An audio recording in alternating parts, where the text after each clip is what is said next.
Felipe. El doctor Felipe estudió su doctorado en la Universidad de Loyola y su tesis doctoral que fue publicada, pues muy buena. Tuve la oportunidad de leerle. Me parece bastante profundo. Y si hay una persona experta ahorita que esté empapada de Pablo y especialmente con Romanos, es el doctor Felipe. Así que le damos la bienvenida. Su tesis fue sobre los dos Adams, ¿verdad? Capítulo 5, creo, si no mal recuerdo. Pero él está muy empapado de toda la teología paulina y especialmente con la carta de a los Romanos, que es donde nos va a invitar a reflexionar acerca de Pablo, de su teología, de su pensamiento en relación con la pandemia que estamos viviendo. Felipe, bienvenido. Gracias por aceptar generosamente compartir tu conocimiento. Gracias por estar presente con esta comunidad tan diversa que representa los muchos rostros, las muchas historias de toda América Latina. Bienvenido. Bueno, una vez más, muchas gracias por invitarme a compartir la palabra con todos ustedes desde Canadá hasta Chile. Una vez más recordar y poner el micrófono en silencio para poder compartir nuestra reflexión. Bien, pues vamos a comenzar con nuestra reflexión. Invito a los otros expositores, sobre todo el Padre Manuel y los demás que ya han presentado o van a presentar en las próximas ocasiones, también definitivamente compartir con el resto de la comunidad. En cualquier momento le pueden poner un comentario en el chat o también pueden tomar el micrófono y hacer alguna pregunta, interrumpir o compartir en cualquier momento. Pues bien, una vez más, gracias y vamos pues a comenzar. Bien, pues en concreto quiero compartir este pasaje, este capítulo de la Carta a los Romanos, el capítulo 8. Un poquito de historia antes de entrar en materia. Este pasaje es un pasaje muy cercano a mi corazón desde muy joven, con algunas preguntas, algunas preocupaciones. Siempre me ha dado mucho consuelo, mucha confianza en la presencia de Dios, en el amor de Dios en mi vida, y por eso quiero compartir este capítulo, este pasaje con ustedes. Ciertamente va a haber algunos elementos un poquito técnicos, son notas personales que estoy desarrollando, pero tengan la libertad de comentar, añadir, preguntar en cualquier momento de mi presentación. El texto que vamos a compartir en este momento funciona ante todo como un interlocutor, un texto con el cual vamos a platicar, si ustedes quieren. Vamos a platicar, vamos a hacer preguntas, vamos a hacer comentarios en base a nuestra propia experiencia. Y esto también un poquito en la forma como hacemos teología, sobre todo la teología latinoamericana. Algunos habrán leído o escuchado que los teólogos de la liberación consideran que la teología es sobre todo hacer teología, no es solamente una cuestión doctrinal, pero estamos haciendo constantemente teología, primero. Y segundo, la teología también es como un segundo acto, esto es, después de la experiencia humana, hacemos nuestras reflexiones, llevamos a cabo nuestras reflexiones teológicas. Esto se puede aplicar en cierta forma también a Pablo, ¿sí? Las cartas que él escribe son una reflexión posterior a su propia experiencia espiritual con el Señor y también a su relación con las comunidades. Si bien esta serie de conferencias tienen por objeto ilustrar o iluminar nuestra experiencia de esta pandemia del COVID, este pasaje, este texto nos puede acompañar y nos puede ilustrar en muchas experiencias en nuestra vida, ¿sí?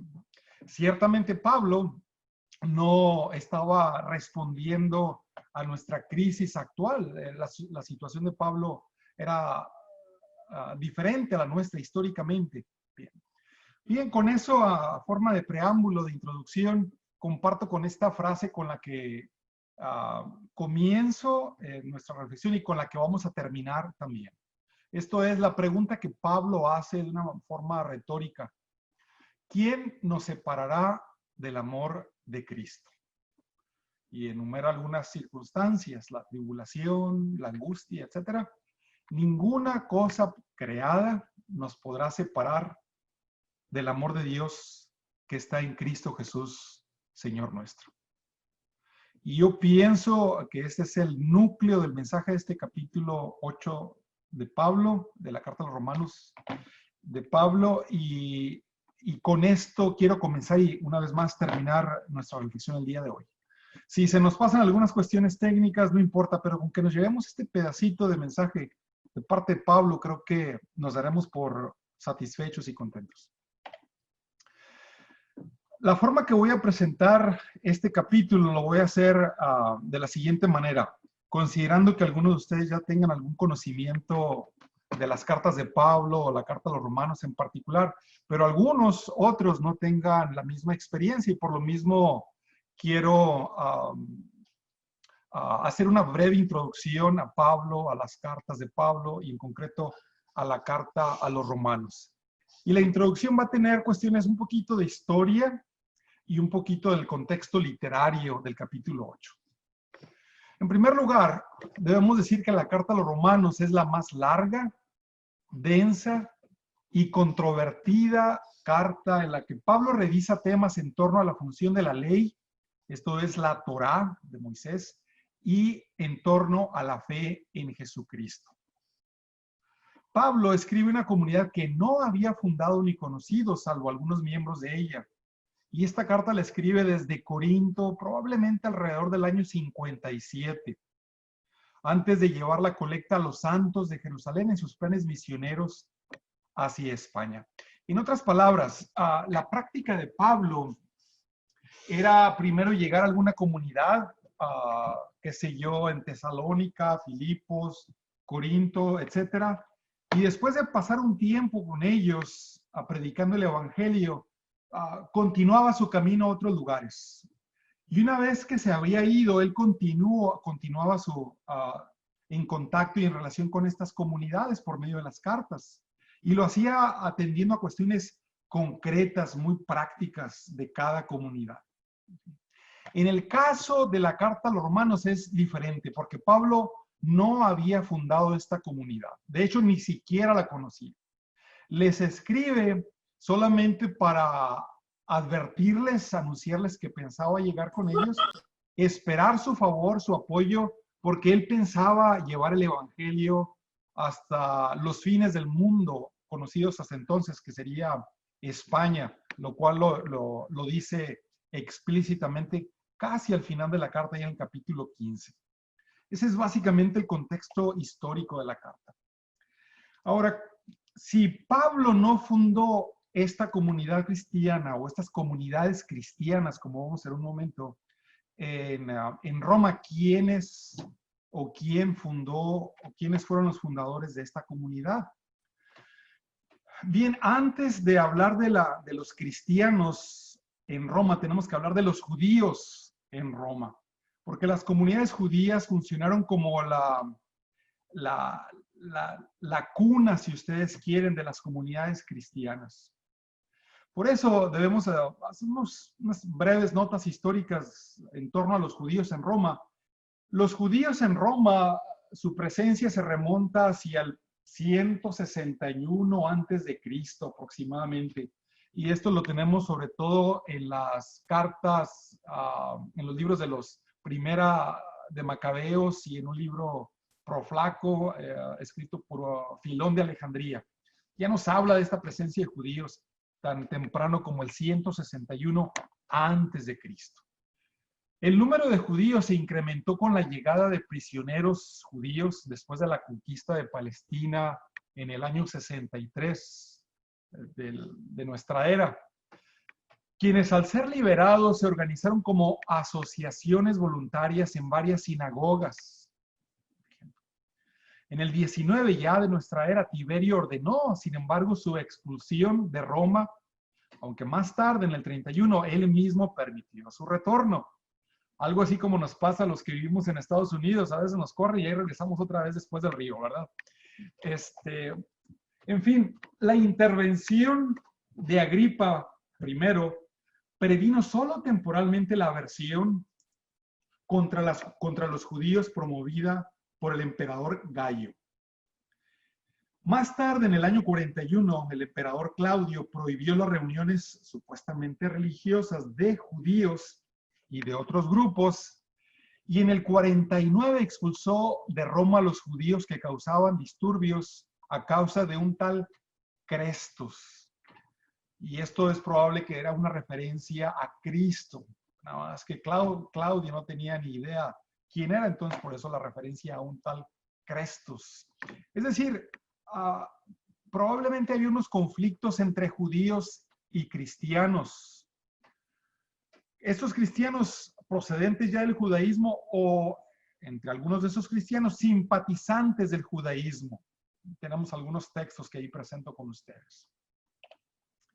El edicto de Claudio en el 49 y el encuentro entre Pablo y Aquila y Priscila o Prisca en Corinto, procedentes de Roma a causa de dicha expulsión, sugiere que la comunidad cristiana en Roma tiene sus orígenes alrededor de los años 30, probablemente fundada por judeocristianos que huyeron de Jerusalén después de la muerte de Esteban, a la que se agregaron gentiles, particularmente el grupo de los temerosos de Dios.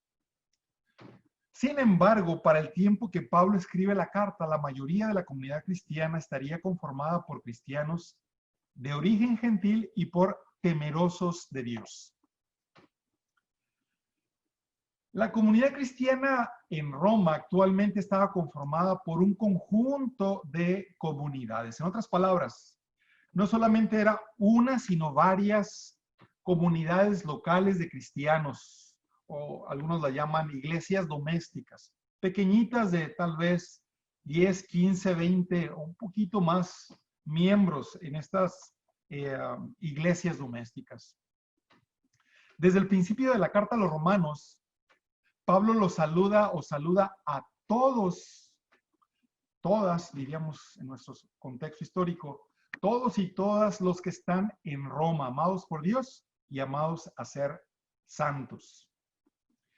De igual modo, al final de la carta, Pablo manda saludar a varias personas que aparentemente pertenecen a varias comunidades cristianas.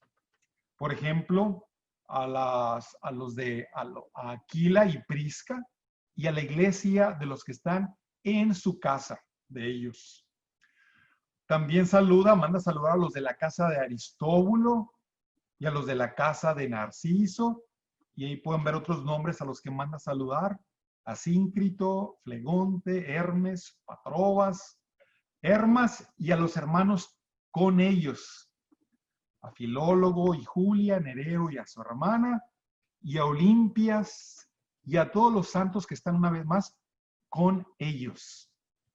Por lo tanto, esta lista supone al menos 5 iglesias domésticas que se reunían en diferentes casas.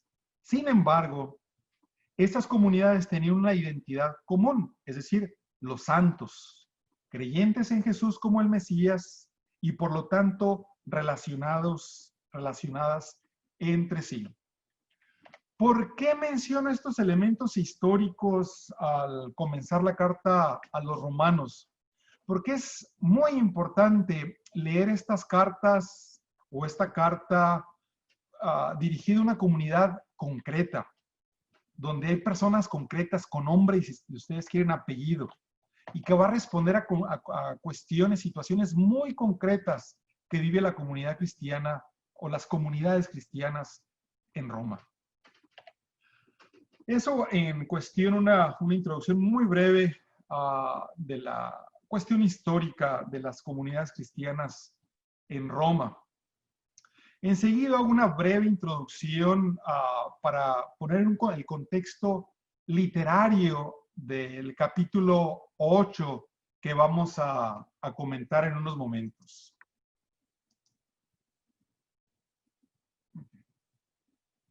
Muy bien. Las cartas de Pablo generalmente están introducidas después del saludo de lo que se conoce como la tesis o la propositio, en latín, la proposición, la tesis de la carta. Es decir, ¿de qué se trata esta carta? ¿Cuál es la afirmación fundamental que va a desarrollar en varias etapas el autor? Y en el caso de la carta a los romanos, esta tesis, el asunto de la carta, lo presenta desde el comienzo en el capítulo 1, versos 16 al 17. Y ahí Pablo escribe, porque no me avergüenzo del evangelio, ya que es poder de Dios para la salvación de todo el que cree, del judío primeramente y también del griego. Pues la justicia o justificación de Dios se revela en él de fe en fe, según está escrito, pero el justo vivirá por la fe. En sus cartas, Pablo continuamente alude a pasajes, a textos del Antiguo Testamento, como en este caso, este pasaje, el justo vivirá por la fe, es una alusión al libro de Habacuc, el capítulo 2, el versículo 4. ¿Sí? Pablo cita sus textos en la versión griega del Antiguo Testamento. Recordemos que hay dos versiones, una escrita originalmente en hebreo y posteriormente tenemos otra que se tradujo alrededor del siglo III al griego. Pues bien, Pablo, habiendo sido educado en la cultura griega, él cita el texto griego en sus cartas. A fin de dirigir su mensaje a todos y a cada miembro de la comunidad, aún sin mencionar nombres, a no ser, como dije hace un momentito, los saludos que dirige al final de la carta, Pablo utiliza una técnica retórica típica de los escritores griegos que se llama apóstrofe. Es una forma de dirigirse a un interlocutor hipotético o imaginario. Por ejemplo, en Romanos el capítulo 2, versos 1 y 3, Pablo se dirige a un interlocutor hipotético como oh hombre. Es como si dijera, oye tú, ¿sí? Para llamar la atención a su audiencia, todos y cada uno de los que están en su audiencia. De esta manera, su mensaje alcanza no solo a cada miembro de su audiencia histórica de hace 21 siglos, sino también a cada uno de nosotros en la actualidad. Por eso es una invitación a que cada uno de nosotros escuchamos este mensaje como un mensaje tanto personal como comunitario, repito, nuestras comunidades de los tiempos actuales, de los tiempos presentes. Podríamos decir, oye tú, sí, ya sea, oye tú hombre, oye tú mujer, acá escuchando, haciendo nuestra esta carta, este mensaje, cada uno de nosotros, de nosotras.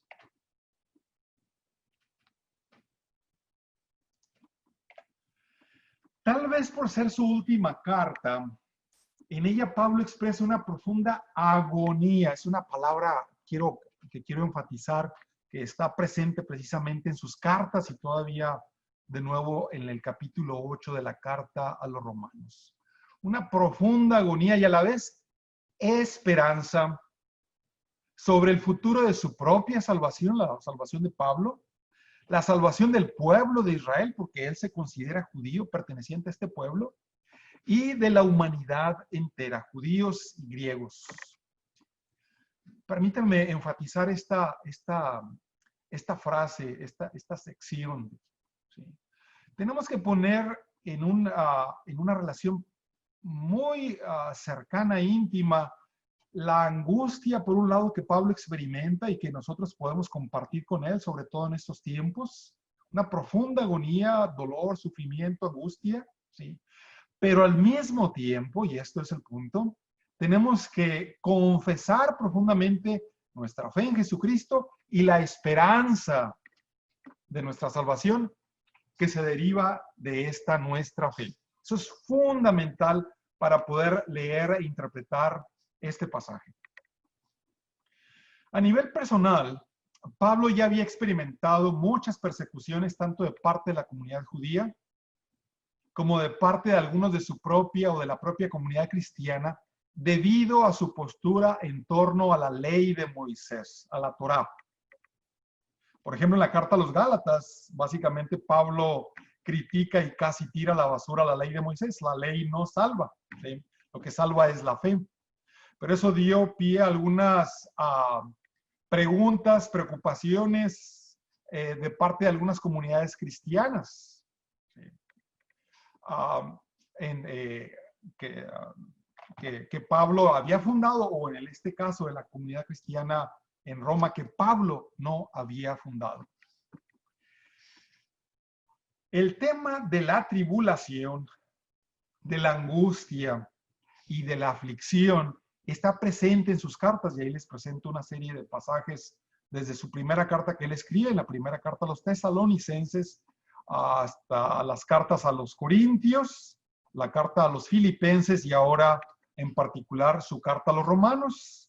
Y en la misma carta a los romanos aparece al menos 3 veces, en el capítulo 2, en el capítulo 5 y ahora, como vamos a ver, en el capítulo 8. El ser cristiano, después de todo, está marcado por la cruz. Sin embargo, esta cruz puede adquirir el significado de condenación o salvación. Esto va a depender de nuestra actitud y respuesta a la misma. Por ejemplo, Pablo anteriormente ya había escrito en la carta a los Corintios, en la primera carta a los Corintios, que algunos vivían como enemigos de la cruz. Y por su parte, Pablo afirma que él predica a Cristo y Cristo crucificado. De tal forma que el evangelio de Pablo está el centro del evangelio que Pablo proclama es precisamente la de Jesucristo y este crucificado. Lo cual, para los cristianos, no puede ser, no hay una opción fuera de la cruz. Nuestra actitud, nuestra respuesta ante la cruz va a depender el significado que le demos a ella. Repito, de condenación o de salvación.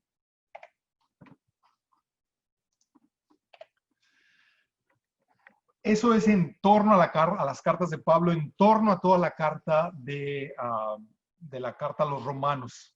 Ahora quiero reducir un poquito más el contexto hacia donde nos vamos encaminando el capítulo 8 y quiero ubicar, delimitar literariamente este pasaje, este capítulo, dentro de una sección más grande que va del capítulo 5, versos 1, hasta el capítulo 8, verso 39. Todo el capítulo 39. Esta es la gran sección dentro de la cual se encuentra el capítulo 8. Y en esta sección precisamente, Pablo describe el nuevo estado de la gracia otorgado por Dios en Jesucristo. Y aquí nos encontramos como una subtesis que va a desarrollar desde la tesis que habíamos visto hace un momento en el capítulo 1, versos 16 al 17. Esto es la salvación que hemos recibido por medio de la fe. Aquí desarrolla esa tesis por medio de esta, repito, subtesis o subproposición. Aquí Pablo, entonces, continúa el desarrollo de su carta diciendo: por tanto, habiendo sido justificados por la fe, tenemos paz para con Dios por medio de nuestro Señor Jesucristo, por medio de quien también hemos obtenido entrada por la fe a esta gracia en la cual estamos firmes. Esto es, ya estamos viviendo en este estado de gracia. Y nos gloriamos en la esperanza de la gloria de Dios. Esto es, si bien ya estamos en este estado de gracia, el cumplimiento, la plenitud de esta realidad todavía está por cumplirse al final de los tiempos. En otras palabras, estamos viviendo en una tensión escatológica entre el ya, aquí y ahora, y el todavía no de la plenitud de la salvación. Continuando, dice Pablo, y no solo esto, sino que también nos gloriamos en las tribulaciones, sabiendo que la tribulación produce paciencia, y la paciencia, carácter probado, Y el carácter probado, esperanza. Y la esperanza no desilusiona, porque el amor de Dios ha sido derramado en nuestros corazones por medio del Espíritu Santo que nos fue dado. Y esta subtesis es la que voy a desarrollar en los siguientes capítulos. Al final de esta sección, como vamos a ir viendo en las siguientes diapositivas, Pablo va a culminar esta sección precisamente en lo que vamos a llamar o vamos a sintetizar como la ley del Espíritu Santo, moviéndose en el capítulo 7 de la ley de Moisés hacia la ley del Espíritu.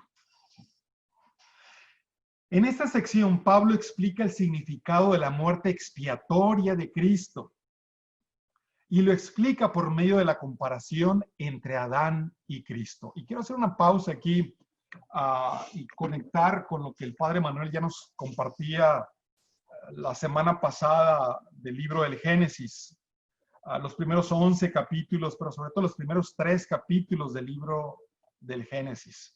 Y en esos capítulos es donde tenemos la creación del hombre y la mujer, a imagen de semejanza de Dios, en el primer relato de la creación. Y en el segundo relato de la creación, Génesis 2, la creación de Adán de la Adama, esto es de la tierra. Esas tradiciones de la creación del ser humano y los sufrimientos que se desencadenan después de la desobediencia de los primeros seres humanos, fue reinterpretada en la tradición judía, no solamente bíblica, sino también extrabíblica.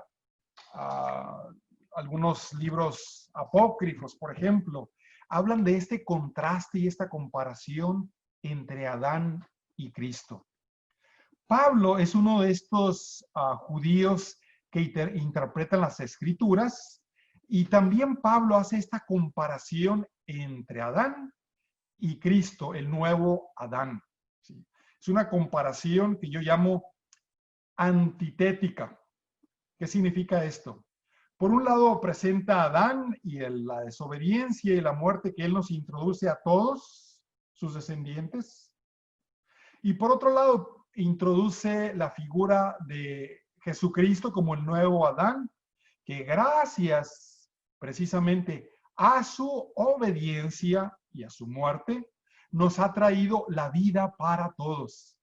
Y en el caso de Pablo, él enfatiza que los frutos de la obediencia, muerte y resurrección de Jesucristo son mucho más mayores, más grandes que los frutos, las consecuencias de la desobediencia que nos trajo Adán. Eso es muy importante. ¿Sí? Enseguida, Pablo ilustra la transformación del creyente por medio del bautismo del creyente, con sus consecuencias tanto en el presente como en el futuro. Y esto lo hace en el capítulo 6. Enseguida Pablo hará una defensa de la ley de Moisés en el capítulo 7 y luego va a desarrollar en el capítulo que hoy nos ocupa, en el capítulo 8, la ley del Espíritu, como decía hace un momentito. Pablo se va a mover afirmando ahora ya en la carta a los Romanos la bondad de la ley de Moisés, que sin embargo no salva, y nos va a conducir ahora a la ley del Espíritu, en la cual ahora estamos firmes, en la cual ahora nosotros vivimos y ya somos salvos. Si bien en esta tensión escatológica que acabamos de describir. Ahora sí, entrando al capítulo 8 del texto que nos ocupa. Aquí quiero hacer una pausa, ¿verdad? Tal vez sea mucha información para algunos. Quiero hacer una pausa para escuchar comentarios, preguntas hasta lo dicho hasta este momento. Es decir, cuestiones generales, históricas, el contexto histórico y también el contexto literario de la carta a los Romanos, lo que hemos visto hasta ahora, antes de entrar, repito, al capítulo 8 de la carta a los Romanos. Si alguien tiene algún comentario, pregunta, este es el momento, la primera pausa entre otras que vamos a hacer a lo largo de mi presentación. Por lo pronto no tengo preguntas en el chat, Felipe. No sé si alguna persona quiere expresarla. pueden hacerlo, alguna pregunta o comentario. ¿Sí? Sí, pues, Padre Felipe, Tomás. Gracias, Tomás.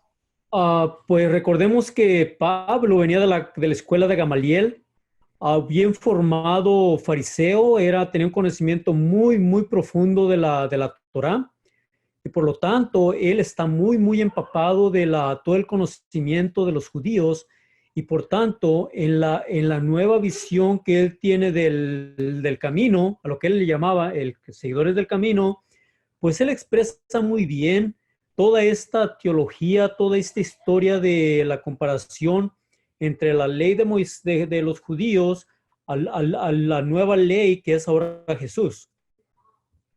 Sí. Bien, muchas gracias, Tomás, por la contribución, por la observación. Aquí otra pregunta que más bien es hacia el final, de Marlon, desde Guadalajara. Dice, con la afirmación que hace José María, ok, bien. Si la preocupación por el pecado y que a Jesús no le preocupó tanto el pecado, sino el aliviar el sufrimiento de la gente, del Oclos. Mi pregunta es, ¿qué piensa usted de esta realidad en la iglesia que él plantea? ¿Vive más Pablo y la preocupación por el pecado que el mismo Jesús y la preocupación por el sufrimiento de la humanidad? Como decía hace un momentito, gracias por esta observación. Como decía hace un momentito, Pablo reconoce en base a su propia experiencia la angustia, los sufrimientos, como expresión, como consecuencia del pecado de la humanidad caída. Sin embargo, ese no es el punto fundamental. Como decía hace un momentito, en el capítulo 5 de la carta a los Romanos, Pablo contrasta a el viejo Adán, que nos trajo el pecado y la muerte, con el nuevo Adán, Jesucristo. Pero no es una comparación balanceada, si ustedes quieren, sino más bien es una comparación, una antítesis que enfatiza los frutos mucho más grandes, las consecuencias más grandes, gracias a la obediencia de Jesucristo, a la muerte y resurrección de Jesucristo que nos trae a todos los creyentes. Entonces sí, hay un reconocimiento del pecado, pero Pablo no enfatiza el pecado. El pecado solamente es como, es para enfatizar de que hemos sido liberados del pecado. Bien, vamos a continuar. Vamos a continuar con el capítulo 8, pero en cualquier momento tengan la libertad, por supuesto, de compartir y preguntar. Con permiso, Padre Felipe. Guille, adelante. Sí, es que me suena como que esa explicación de la cruz, que parece que es mucho más, una cosa más seria para los judíos que para los cristianos, porque era muy feo de la crucifixión. Era la manera más fea para castigar a alguna persona. Y mucho más si se tiene en cuenta de que no tenía falta. En efecto, ¿verdad? Y eso Pablo ya lo desarrolla en la primera carta a los Corintios, ¿verdad? Es escándalo para los judíos, locura para los paganos. Sí. Pues muchas gracias. Si les parece, vamos a continuar ahora específicamente con el capítulo 8, ¿sí? Y primero una introducción general al capítulo 8 específicamente. Retórica y temáticamente Romanos 8 constituye la respuesta a la pregunta expresada en el capítulo 7, verso 24. Esto es, ¿quién me librará de este cuerpo de muerte?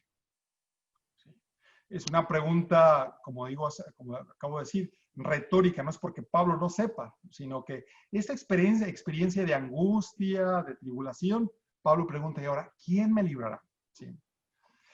Y el problema planteado, además, por el reconocimiento de la bondad de la ley de Dios en el capítulo 7, pero su inhabilidad para cumplir sus preceptos. Más aún, este capítulo constituye una unidad temáticamente bien delimitada y enmarcada por medio de la afirmación de la vida nueva de aquellos que están en Cristo Jesús, como veíamos hace un momento con lo que iniciaba la sección del capítulo, en el capítulo 5 en el versículo 1 y 2.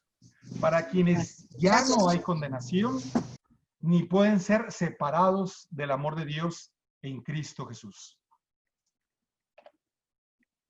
Sin embargo, su relación de este capítulo 8 con los capítulos anteriores y posteriores es un poquito compleja y controvertida, y su estructura es por demás compleja, ya que incluye elementos tradicionales primitivos que Pablo y seguramente las comunidades cristianas ya habían recibido antes de escribir sus cartas, y algunos temas que Pablo ya había abordado anteriormente, particularmente la carta a los Gálatas, capítulo 4, versos 4 al 7, y Primera de Corintios 15, en torno a la resurrección y cómo será la resurrección de los muertos. Común a la teología de Pablo, esta sección está densamente marcada por elementos apocalípticos y enmarcada en un contexto escatológico. Esto es, hay algunas preguntas en el chat que hago un segundito.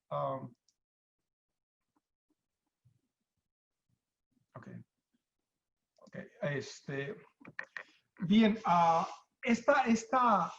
este contexto apocalíptico y escatológico. Primero, esos elementos apocalípticos literalmente significan la revelación. Pablo habla de la revelación del misterio de Jesucristo. ¿Sí?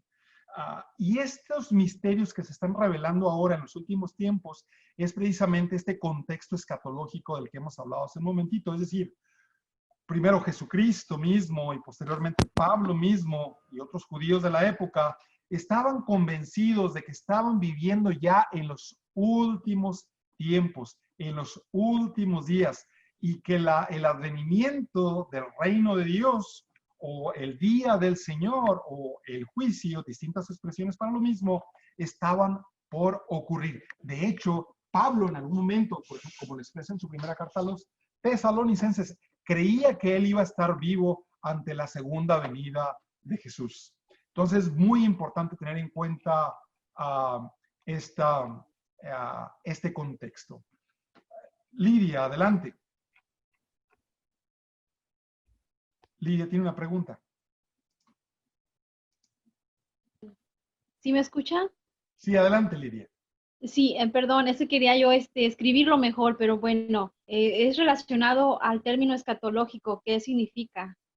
Sí, el término escatológico, gracias por la pregunta, más que el término mismo es la mentalidad, la doctrina, la perspectiva. Esto es, literalmente la palabra escatológico es lo que está al final, al término de algo, sobre todo de los tiempos. El escatón o los escata en plural significa lo que va a ocurrir al final de los tiempos. Y para los judíos en concreto, lo que iba a ocurrir al final de los tiempos iba a ser el día del Señor, que iba a ser un día de juicio, en el que Dios iba a venir, iba a juzgar a los enemigos de Israel, etc. Y también un día para la salvación de Israel. Y cuando los cristianos, y ahora Pablo, se apropian esta mentalidad, esta perspectiva, visión escatológica, hablan de este contexto escatológico, primero refiriéndose a la irrupción de este momento con la muerte y resurrección de Jesús. Esto es el ya, aquí y ahora que hablábamos hace un momentito. Pero para los creyentes, para nosotros, su plenitud, la plenitud de la salvación todavía está por ocurrir al final de los tiempos. Y de ahí esta tensión escatológica de la que hablamos entre, repito, entre el aquí y ahora, el ya, aquí y ahora, y el todavía no. Continuando desarrollando el contexto del capítulo 8, primero, por un lado, los capítulos anteriores describen la condición de pecado y condenación de todos, tanto judíos como gentiles. La ley, a pesar de ser buena, en el capítulo 7, nos dice Pablo, no solo es incapaz de hacer cumplir sus preceptos, sino que al señalar lo que es pecado, ésta ha enfatizado la gravedad del pecado. En cambio, ahora ya no hay condenación para los que están en Cristo, ya que la ley del Espíritu te ha liberado de la ley del pecado y de la muerte, a fin de caminar según el Espíritu y no según la carne. Sobre todo lo vemos eso en el capítulo 6, cuando Pablo nos habla del bautismo. Viendo hacia adelante en los siguientes capítulos, Pablo discute el destino de Israel, de los que habla que son elegidos por Dios. Y también nos habla de su relación con los gentiles que han abrazado la fe en Jesucristo. Es por ello que Romanos 8 representa la transición o el parteaguas, por un lado, del estado de condenación, de la cual ni la misma ley pudo rescatar al ser humano, al estado de justicia, con la esperanza de participar en la gloria de Dios, gracias a la inhabitación del Espíritu de Dios que intercede a favor o en favor de los santos. Ahí el contexto del capítulo 8. Y ahora el capítulo 8 lo podemos dividir en 3 partes, que van los versos 1 al 17, 18 al 30 y 31 al 39. En la primera sección, en la primera parte, Pablo nos describe la liberación del Espíritu que hace de los hijos de Dios y que los hace exclamar Abba, esto es Padre. Esa es la primera etapa, el primer paso. Y bien, a ver, bien. ¿Qué podemos decir de esta sección? La primera parte de esta sección describe la acción del Espíritu de Dios que habita en ustedes. Ya está presente el Espíritu. Pablo afirma, la ley del Espíritu de vida en Cristo Jesús te liberó de la ley del pecado y de la muerte. Es con lo que comienza este capítulo. Ya lo ha llevado a cabo, esta liberación, esta salvación. Aunque algunos manuscritos utilizan la primera persona del singular, esto es, me ha liberado, ¿sí? Para dar continuidad y sentido a la pregunta del 7:24, ¿quién me librará? Aquí seguimos la lectura más difícil de acuerdo a los principios de la crítica textual. Además, en el curso de este pasaje, Pablo va a alternar entre la primera, segunda y tercera persona del singular y del plural. Yo, tú, él, nosotros, ustedes, ellos.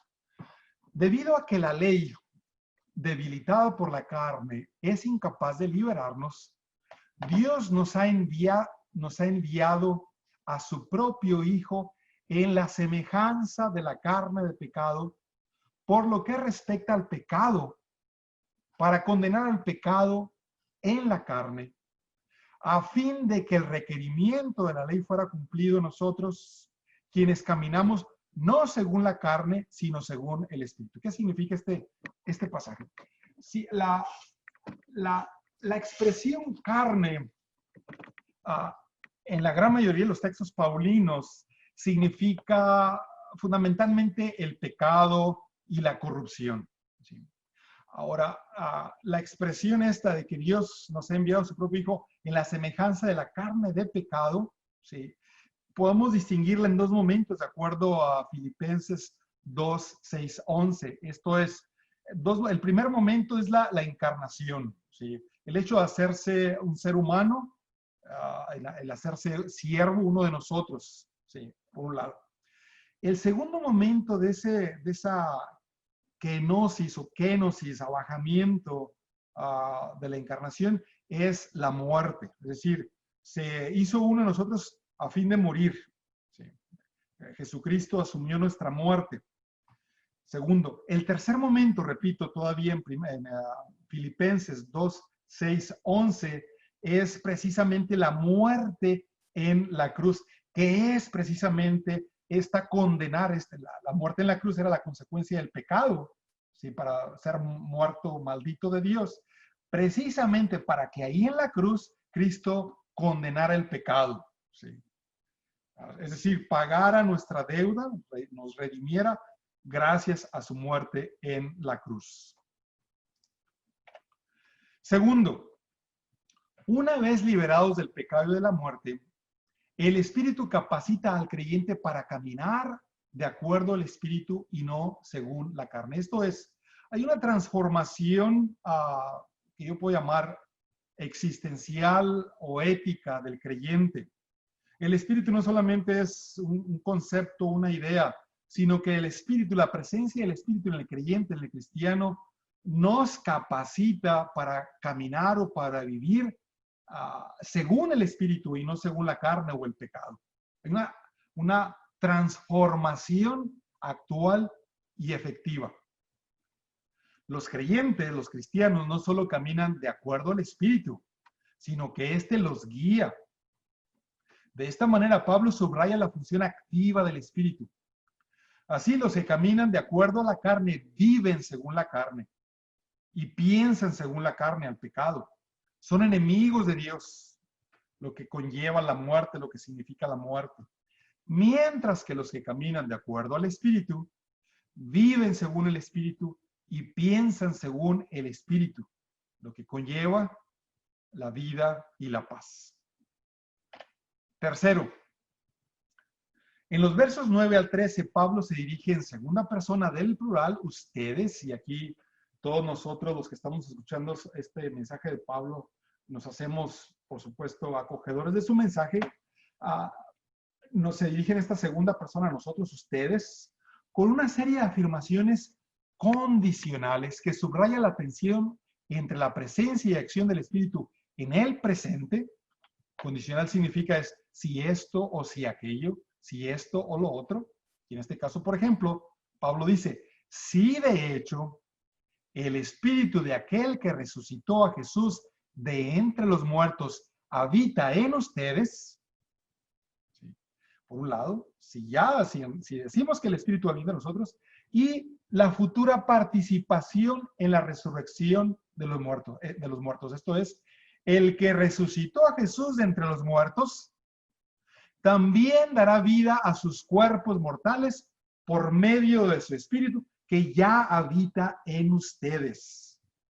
Eso es muy importante, una vez más, a la luz de nuestras enfermedades, de la pandemia, del racismo que experimentamos en nuestros países, en nuestras comunidades. Esta convicción que Pablo tiene y ahora nos comunica de la presencia actual ya del Espíritu. Este Espíritu, el mismo Espíritu que resucitó a Jesús, es el que ahora nosotros ya tenemos.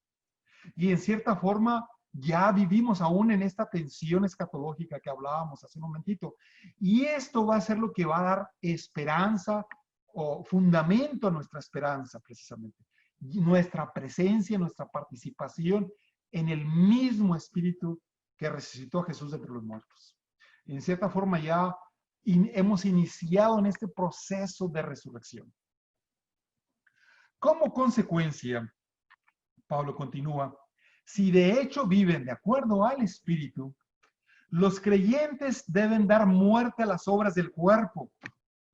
Y así aquel que resucitó a Cristo de entre los muertos dará también vida a sus cuerpos mortales. Cuarto, el Espíritu hace de quienes son guiados por Él, hijos de Dios y coherederos con Cristo. Y es la parte que me brinda, me trae más consuelo en lo personal. Esta convicción de que precisamente gracias al Espíritu ya somos hijos, hijas de Dios. ¿Sí?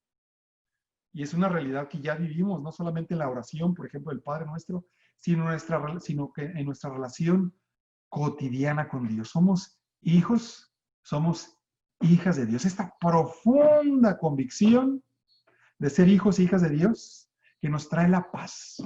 A pesar de las aflicciones, de las persecuciones y ahora de la pandemia o de la persecución de cualquier tipo por el racismo, somos hijos e hijas de Dios. Es la parte medular de este mensaje, al menos en lo personal.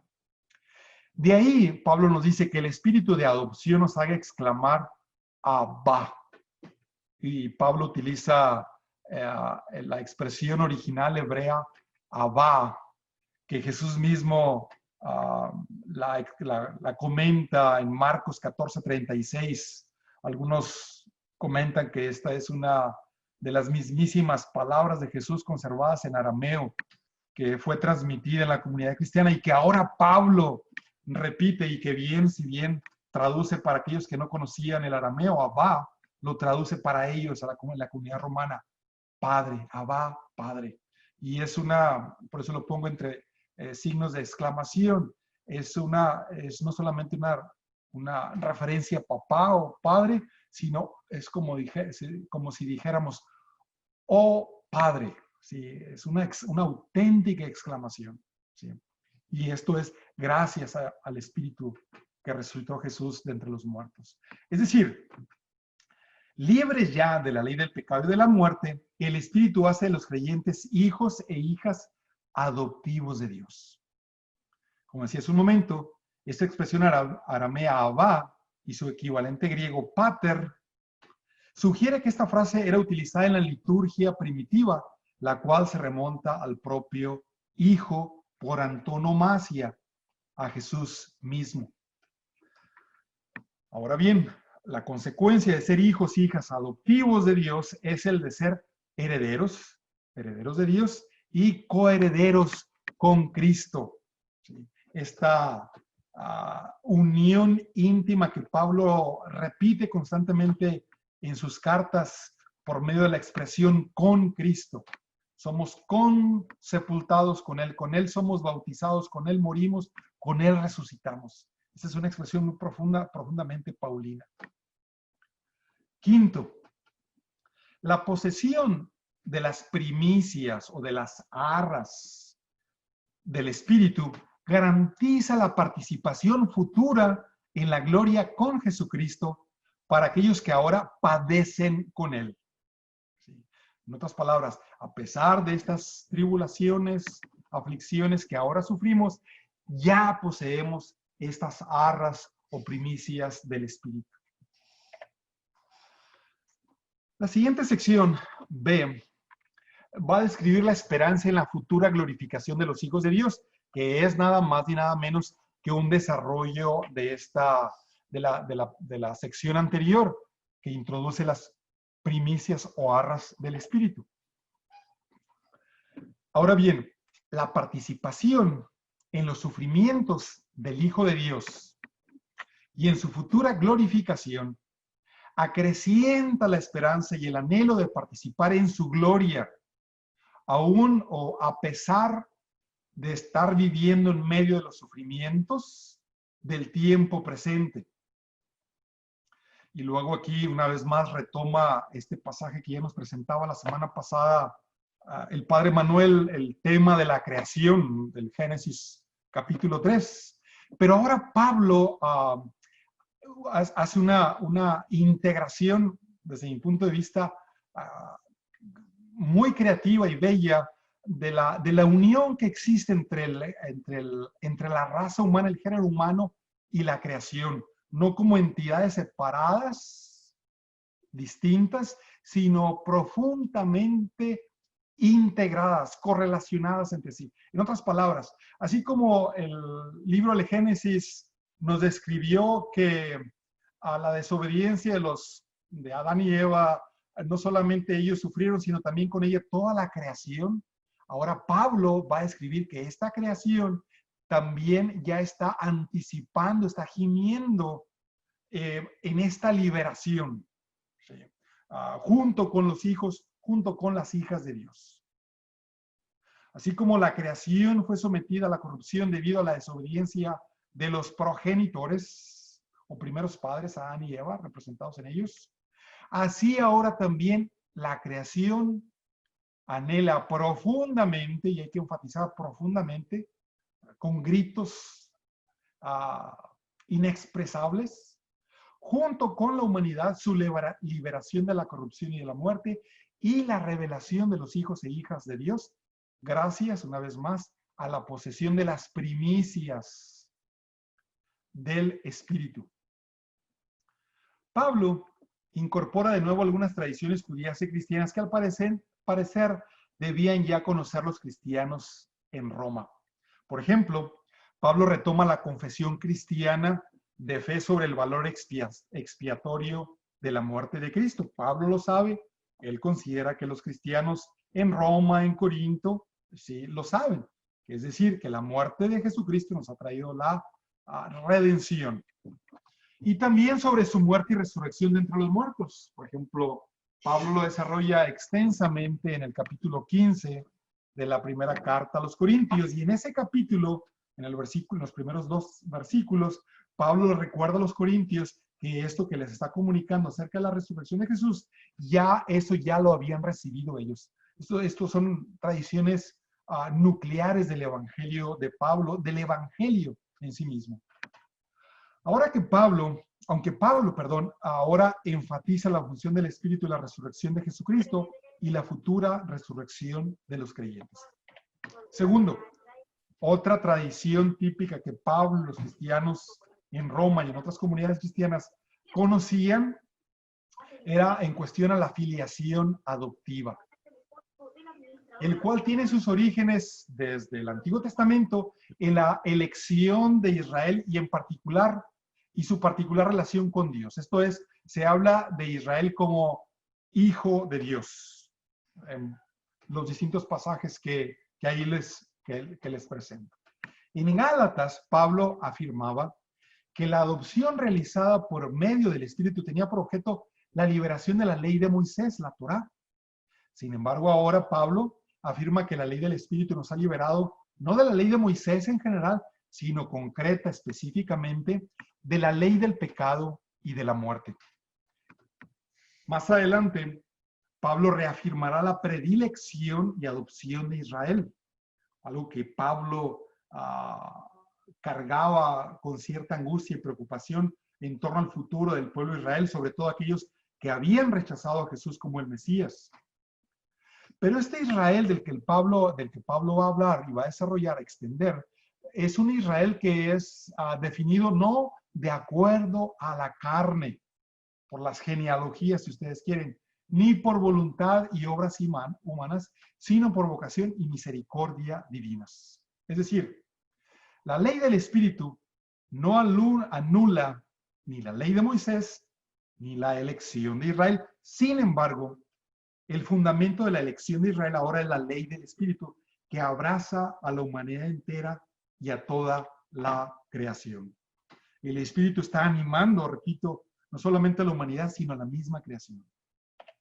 Tercero, otras tradiciones que Pablo integra en esta sección, que conocía tanto él como su comunidad, las comunidades cristianas, son estas tradiciones apocalípticas de las cuales ya hablábamos hace un momento, que interpretaban el relato de la desobediencia de Adán y la corrupción a la que la creación se vio sometida, que viene desde el Génesis 3, otros pasajes ahí, Daniel, Sabiduría, Esdras, las incorpora ahora aquí Pablo. Estas tradiciones ya las había incorporado anteriormente desde la primera carta a los Corintios y en la misma carta a los Romanos en el capítulo 5. Ese contraste entre Adán, el viejo Adán y el nuevo Adán, del que acabamos de hablar hace un momentito. En 1 Corintios 15, 20 al 23, Pablo describe la resurrección de Jesucristo como primicias, los arrabon, el anticipo, si ustedes quieren, de la resurrección de los muertos, de las cuales ya nosotros participamos. En cambio, en Romanos 8:23, Pablo afirma que ahora nosotros poseemos las primicias del Espíritu que garantizan y anticipan la redención futura de nuestro cuerpo. De esta manera, Pablo enfatiza ahora la función del Espíritu, tanto en la resurrección de Jesús como en la futura resurrección de los creyentes. Pablo establece un paralelismo entre el anhelo universal por la redención, de ahí que escriba, sabemos que toda la creación gime junto con nosotros, aguardando la redención de nuestros cuerpos.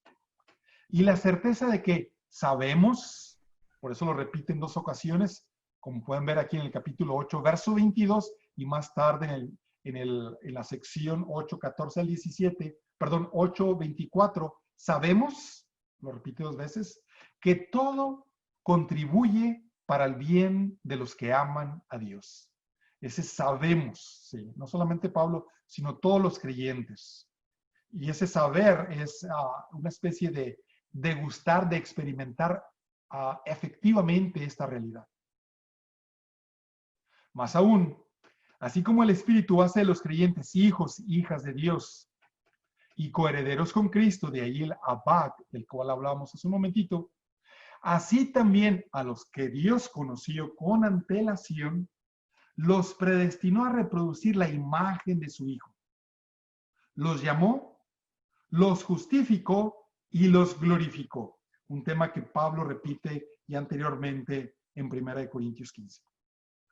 El sujeto primario de este plan de Dios es Israel, de quien es la adopción filial, la gloria y las alianzas, como lo va a decir más adelante en el capítulo 9 de la misma carta a los Romanos.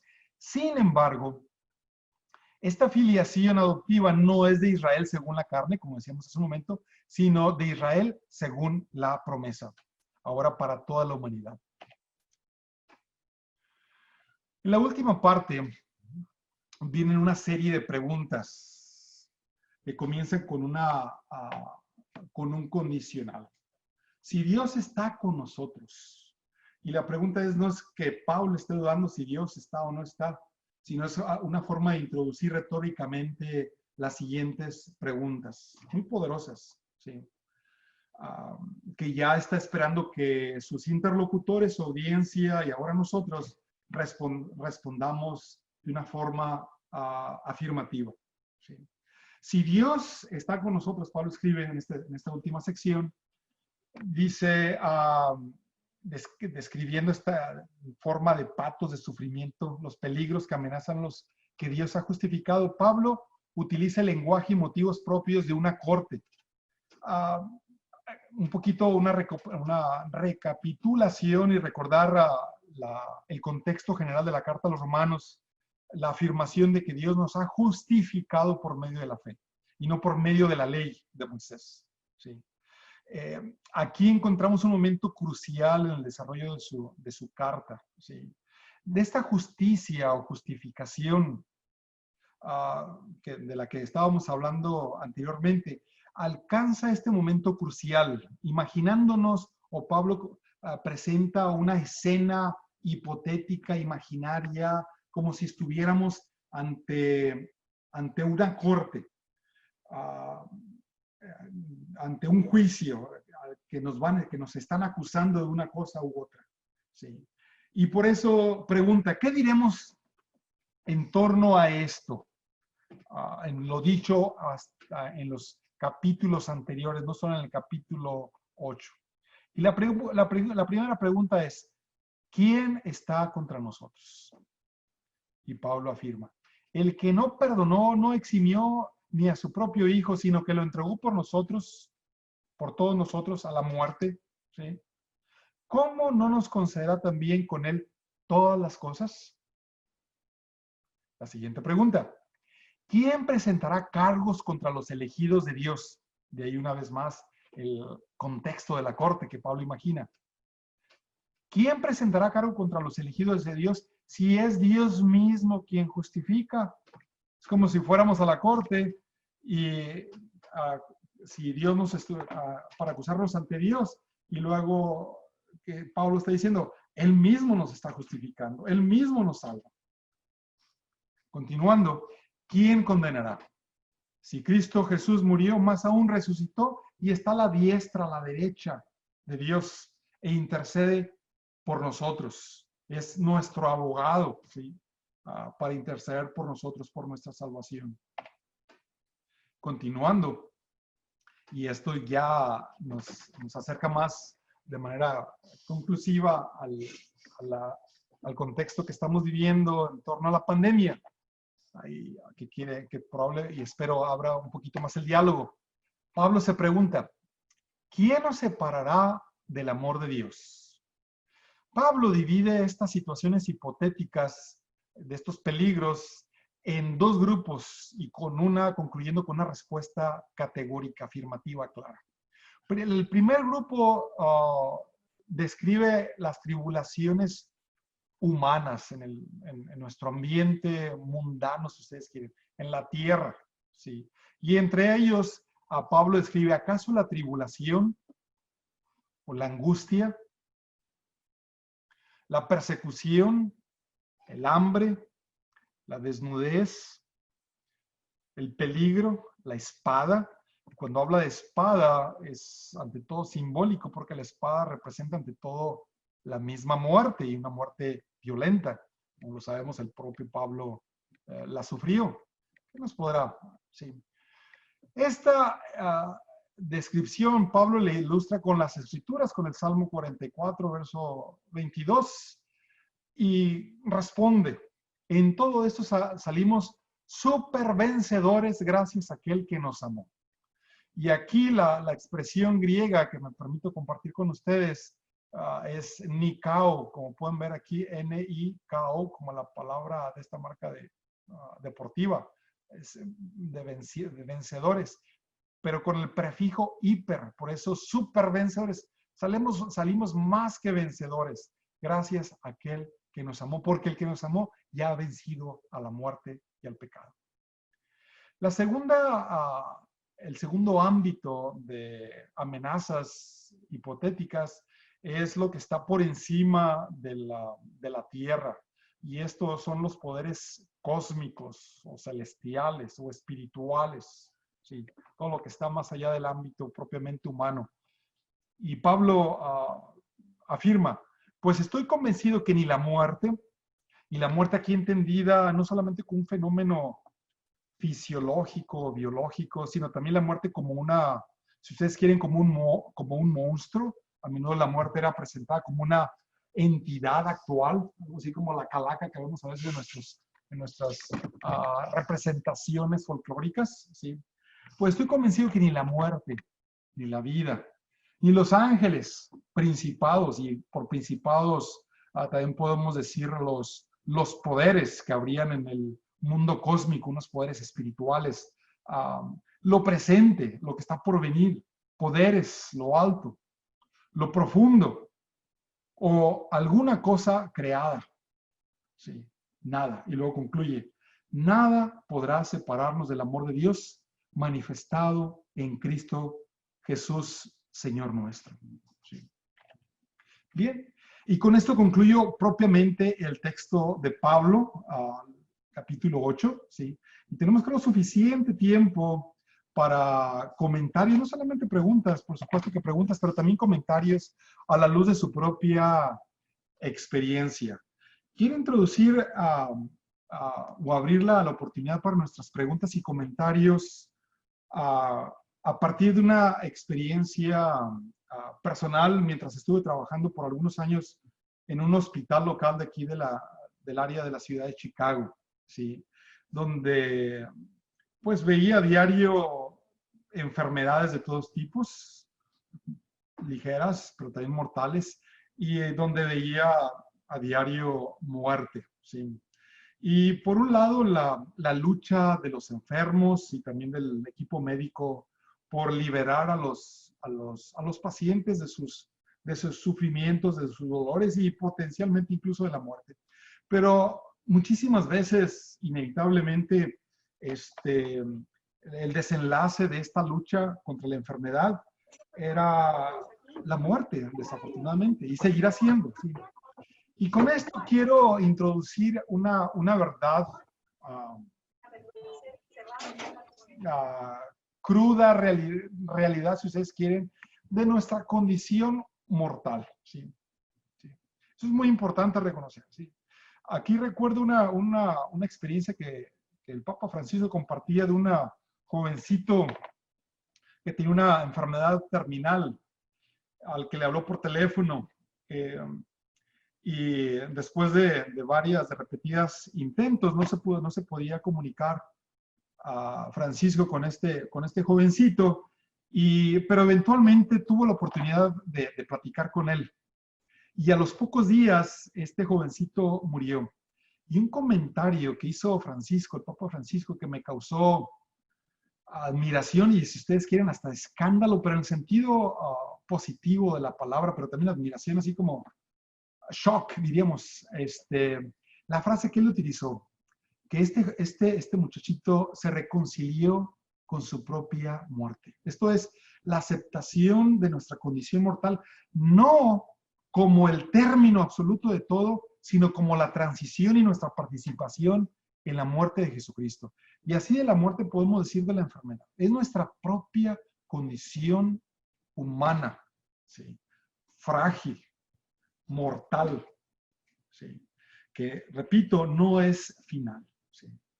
Gracias a la muerte precisamente y resurrección de Jesús, participamos, estamos convencidos de que ya nos estamos introduciendo en este proceso, en esta tensión escatológica a nuestra victoria definitiva. Y de ahí la afirmación categórica de Pablo que comparto ahora con ustedes: nada podrá separarnos del amor de Dios manifestado en Cristo Jesús. Nada. Ni la pandemia, el COVID, si ustedes quieren, ni la misma muerte. Porque sabemos que más allá de todo esto, vamos a estar profundamente unidos con Cristo. De tal forma que el mensaje central que quiero compartir con ustedes es un mensaje de esperanza, reconociendo las angustias, los sufrimientos por un lado, pero al mismo tiempo reafirmando nuestra convicción, nuestra esperanza de nuestra participación futura en la resurrección con Jesús. Y bien, con esto concluyo pues mi presentación y abrimos la oportunidad para preguntas, comentarios de parte de todos nosotros. Adelante. Más que ir leyendo el chat, si ustedes, alguien que dirija o sintetice las preguntas, pero al mismo tiempo comentarios del grupo, del Padre Manuel, por supuesto, no sé qué otros presentadores estén entre nosotros, y pues bienvenidos a platicar, ¿verdad? A platicar a la luz de este texto.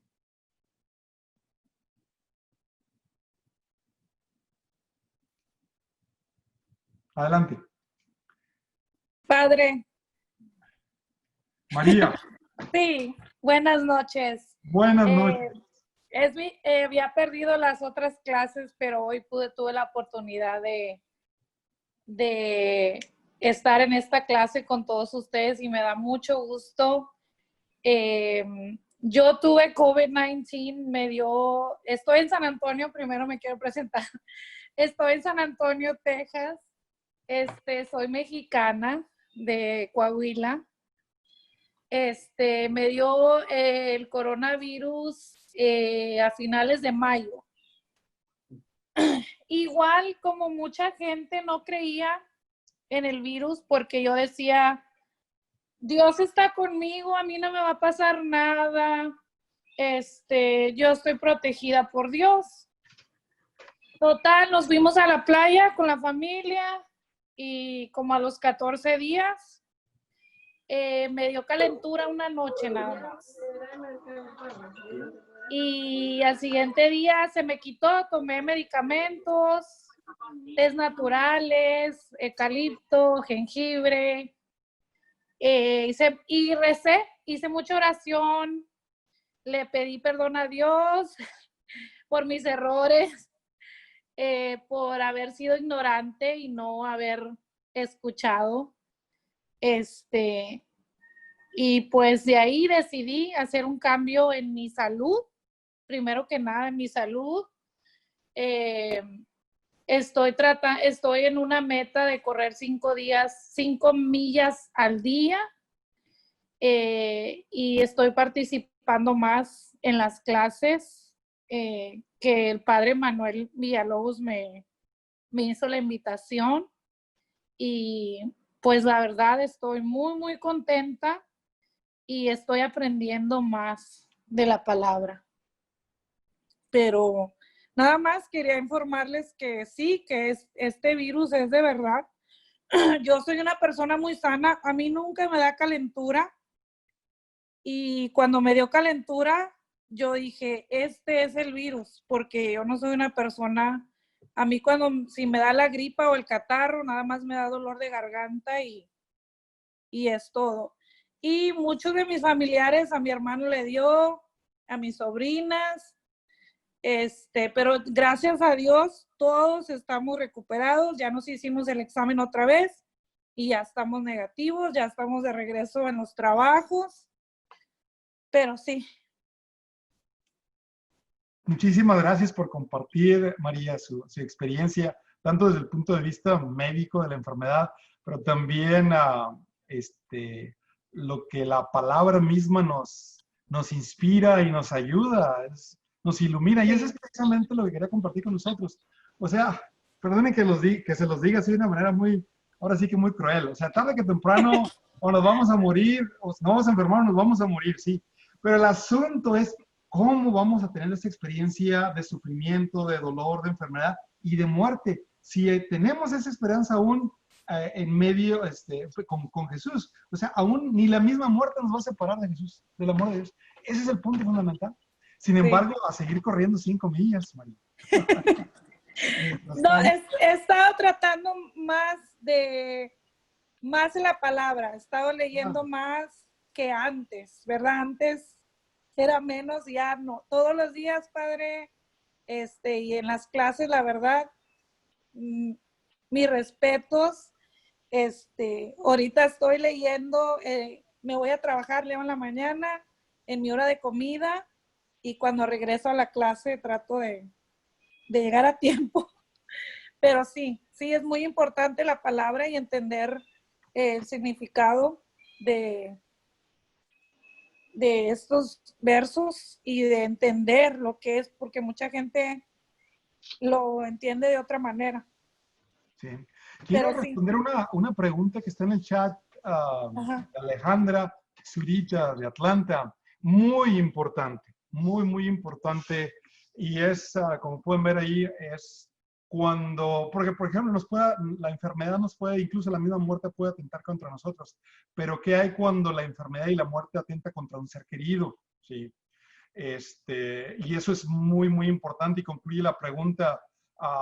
Desde tu punto de vista, acompañado de tu conocimiento, ¿cómo enfrentas eso sin sentir coraje o desacuerdo con lo acontecido? Sí. Y es una de las realidades que debemos de abrazar, aceptar, es precisamente esto. Esto es el coraje, el reclamo a Dios. No lo escondamos, o sea, es parte de nuestra realidad, ¿sí? Las angustias. Y quiero presentarles 2 casos, 2 ejemplos. El primero es el libro de Job. ¿Sí? Algunos de ustedes, si no lo han hecho, los recomiendo que lo lean. Los amigos de Job vienen y le dan razones en torno a la enfermedad. Creo que alguien va a presentar Job por ahí más adelante. ¿Correcto, Manuel? Así es. Sí, entonces no quiero adelantar mucho, ¿verdad? Pero lo fundamental de Job es la legitimidad de expresar nuestro coraje y nuestro reclamo aún ante Dios mismo. Es muy importante decirle, Señor, ¿qué onda? ¿Sí? Me duele esta enfermedad, me duele la muerte de mis amigos, de mis seres queridos. ¿Por qué? Primero, hablando de Job, afirmen esa pregunta y esa frustración y comuníquenla en la oración a Dios. ¿Qué onda aquí, Señor? Pues no que tú estabas con nosotros, ¿dónde estás? Segunda experiencia es la experiencia misma del Hijo de Dios, de Jesucristo en la cruz. ¿Por qué me has abandonado? Sí. Es una oración, ¿verdad? Que si bien viene del Salmo, de los Salmos, es una experiencia profundamente humana, de tal forma que los sufrimientos no solamente son biológicos o físicos, si ustedes quieren, sino más aún y todavía más problemáticos son los sufrimientos emocionales y espirituales. El por qué, Dios mío, esto a mí. Sí. Y hay que abrazarlos, esa es parte de esta misma realidad. ¿Sí? Y decírselo a Dios, aunque no tengamos una respuesta. Y es la conclusión de Job. Job dice, ok, no entiendo cómo está ese rollo, ¿verdad? Me callo. La respuesta de Job. Sí. Y ahí nos quedamos, ¿verdad? En fe, definitivamente, que la última palabra no la tiene la muerte, los sufrimientos, sino el triunfo del Señor. ¿Sí? Y si bien caminamos todavía en sombras. Exacto. Gracias, Alejandra. Sí, exactamente. Esa es la experiencia, sí, de estar, del sufrimiento emocional y espiritual es todavía el más agoniante. Gracias. Tenemos suficiente tiempo para compartir, ¿verdad? La experiencia. Creo que este texto nos sirve de plataforma para compartir, ¿verdad? Para compartir nuestra experiencia de las angustias. Felipe, habla Manuel. Primeramente, bueno, felicitarte por abrir esta posibilidad de volver a confiar en el Dios de Pablo, en el crucificado, que está con la comunidad acompañando momentos tan importantes como es vida, muerte, enfermedad, todo lo que estamos experimentando el día de hoy. Me llamó mucho la atención el énfasis que estabas haciendo en la contextualización histórica de saber que el cristianismo o el mensaje de Jesús no llegó a Roma por las grandes figuras como atestiguaba Clemente Romano desde el siglo II, que no llegó ni por Pedro ni por Pablo. Ajá. Entonces, y también a veces me causa un poquito cómo es entonces que históricamente no fue fundada por grandes personalidades como fue Pedro o Pablo. ¿Cómo es que ahora estamos tan romanizados, no? ¿Cómo es que no valoramos las historias de toda la gente anónima que llevaron el mensaje a la capital? No valoramos o legitimamos esas voces que se perdieron, que fueron las que de alguna manera transmitieron el mensaje de Jesús o el querigma. Y me venía a la mente también como tantas voces de hermanos y hermanas que se llevan su fe, transmiten sus verdades y que a pesar de vivir en condiciones difíciles como era la gente posiblemente que vivía en la parte pobre de Roma, en el Trastevere, por allá perdidos, de estos migrantes, cómo se mantuvieron firmes en la fe. Y estaba haciendo la analogía también con nuestras comunidades del margen, de la periferia, que a veces no están en el centro, que a veces no están en los grandes planes ni de la arquidiócesis, y sin embargo la fe que viven es profunda, la fe que viven día con día en el seguimiento a Cristo es verdaderamente fuerte, como para decir nada nos va a separar del amor de Dios, ni el obispo, ni el sacerdote, ni si Pedro no murió en Roma, o si Pedro no está, o sea, la fe sigue siendo cristocéntrica, ¿no? Así como que me llamó mucho esa atención. Y también la invitación es para seguir pensando, creyendo de que de verdad no solamente lo digamos en nuestra mente, de que nada nos puede separar del amor de Cristo, sino que lo vivamos, que lo hagamos nuestro, ¿no? Esta era mi aportación más que pregunta, ¿no? Y gracias nuevamente por tu acercamiento. Sí, muchísimas gracias. Nada más deja ver. Ok, no soy muy bueno aquí para ver si ahora pueden ver la presentación. Sí ven ahora, nos vemos todos, no sé qué es lo que ven ustedes. Yo los veo todos ustedes. ¿Qué es lo que ven en la pantalla? Vemos tu presentación. ¿Cómo le hago para, Raúl, dame un segundo, ¿cómo le hago para quitar la... Solamente, Felipe, donde dice Share Screen, presiona ahí y ya te da una opción de Stop Sharing. Ahí presiona. Presiona y ya nos vamos a ver todos. A ver, Stop Share. Stop Sharing, exacto.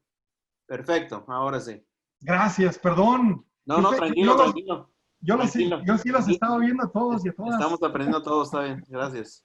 Gracias. Por ahí vi a Raúl que debo comentar, fue mi maestro en la Universidad Pontificia y debo decir que fue entre los maestros junto con Carlos Junco y otros profesores de la Universidad Pontificia que me inició en el amor a la Sagrada Escritura. A lo mejor nunca te lo había dicho, Raúl, pero muchísimas gracias. Recuerdo desde el curso de sinópticos que tomé contigo en la Pontificia. Muchas gracias. Adelante, comentario.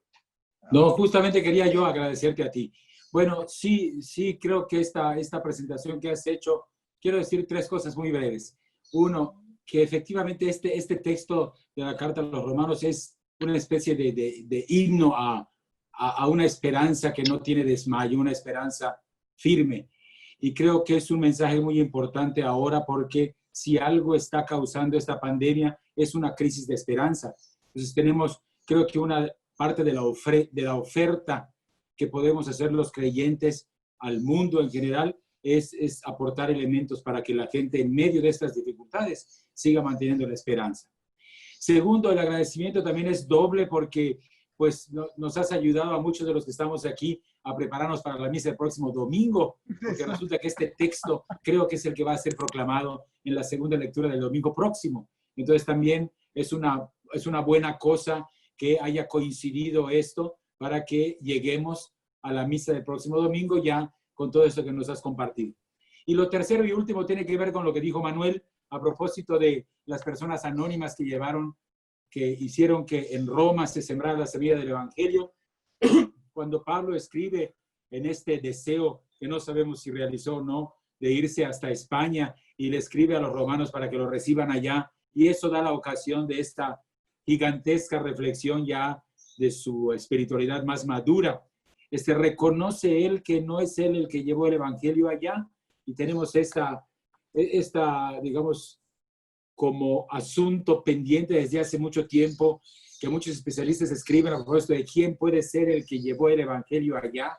Y a mí me gusta mucho la posición de Manuel de cómo el esfuerzo tiene que ser no tanto de identificación de quien sembró el Evangelio allá, sino de valoración a todas esas anónimas transmisiones de fe que permiten que el Evangelio llegue. Y yo he tenido la fortuna primero de acompañar a algunos grupos de hispanos en los Estados Unidos con aquel equipo de ICLM que tenía el padre Tom Flore, un jesuita, y después ya en la parroquia de Nuestra Señora de Guadalupe con Manuel y con el padre Quevedo. Entonces, yo soy testigo de cómo la iglesia norteamericana tiene un montón que agradecer a esta horda de migrantes hispanos que han llegado verdaderamente a revitalizar desde sus raíces la llegada del Evangelio a los corazones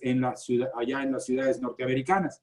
Entonces sí, esto del anonimato de los sembradores de la fe del Evangelio en Roma tiene mucho que ver también con esos millones y millones de migrantes de América Latina que han llegado a enriquecer la iglesia de los Estados Unidos y que muchos de ellos nos están escuchando ahora en esta plataforma. Así que es también una especie de homenaje a todos los que participan en esto. Muchas gracias. No, gracias a ti, Raúl. Y no recuerdo de quién es la frase, creo que es hasta el título de un libro, Los pobres me evangelizaron.